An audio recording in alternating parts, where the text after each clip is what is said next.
That's just totally beyond the pale.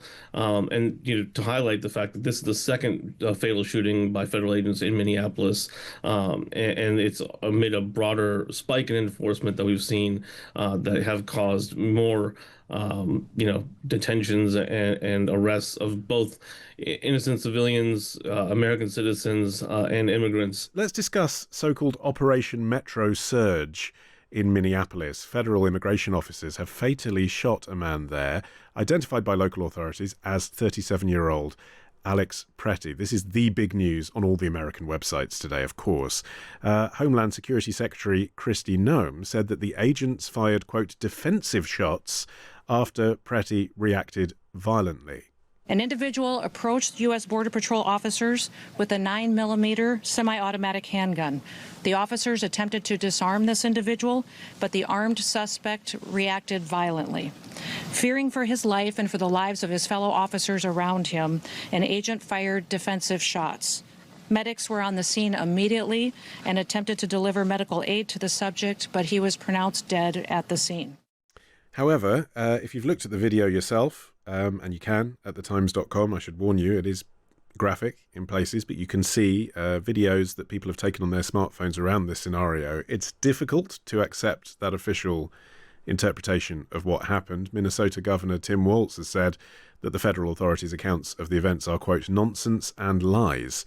Naveed Shah is here, political director of Common Defense, which is a veteran-led grassroots movement, they say dedicated to protecting democracy and against authoritarianism. Hi, Naveed. Hey, thanks for having me. Thanks for coming on. Do you think that's what's happening here, authoritarianism, not democracy? It definitely seems that way. The federal agents are using the cover of immigration enforcement to go into places like Minneapolis and really terrorize the communities. It doesn't see, there are ways to carry out immigration enforcement that don't require, thousands of federal agents going up against innocent civilians using tear gas and other chemical irritants and going door to door, in total contravention of all norms and rights that Americans have. Hey, where are you based?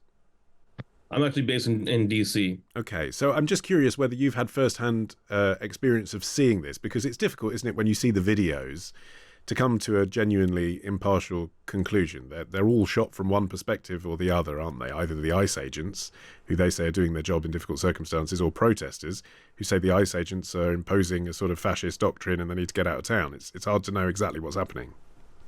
Yeah, before Minneapolis, we had federal agents here in D.C.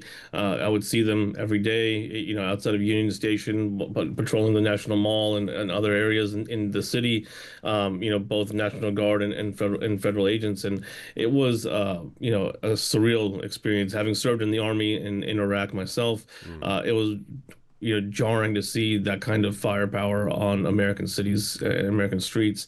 Hearing from my friends in Minneapolis, what we've seen and heard from them is that it's 10 times worse in Minneapolis than it ever was here in DC.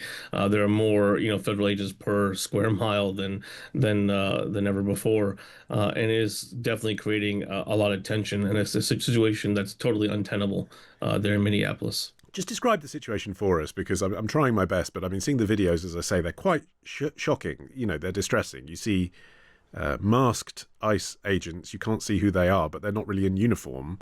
They're sort of in civilian cars, rounding people up. The sound of whistles everywhere, which is the protesters, I think, alerting people to the fact a raid is happening, right? That's right. Yeah, it is really a dangerous situation made worse by the fact that these federal agents refuse to identify themselves. As you said, they're not in uniform. I mean, when you have, someone pull up to you in a Toyota Corolla with a mask on and a gun in their hand, like, how are you supposed to know if that's a federal agent or a kidnapper, right? Like, that's just totally beyond the pale. And to highlight the fact that this is the second fatal shooting by federal agents in Minneapolis, and it's amid a broader spike in enforcement that we've seen that have caused more detentions and arrests of both innocent civilians, American citizens, and immigrants. It's creating a real situation where people are afraid to leave their homes and go about their lives. It's also just looking at what the president has officially said, which is that Pretty was armed. I sort of feel like if any previous US president had said that, we'd accept that as true because the most senior commander-in-chief wouldn't lie on the record. But we can't have that trust in Trump. Is that particularly difficult as a veteran?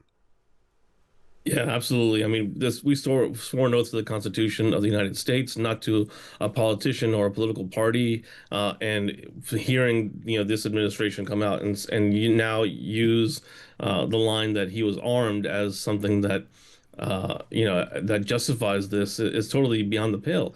We have the Second Amendment here in the United States. Being armed is not against the law, and he didn't pull out his weapon. It was holstered on his side or on his back, and those agents disarmed him, removed the weapon from him, and then shot him in the back.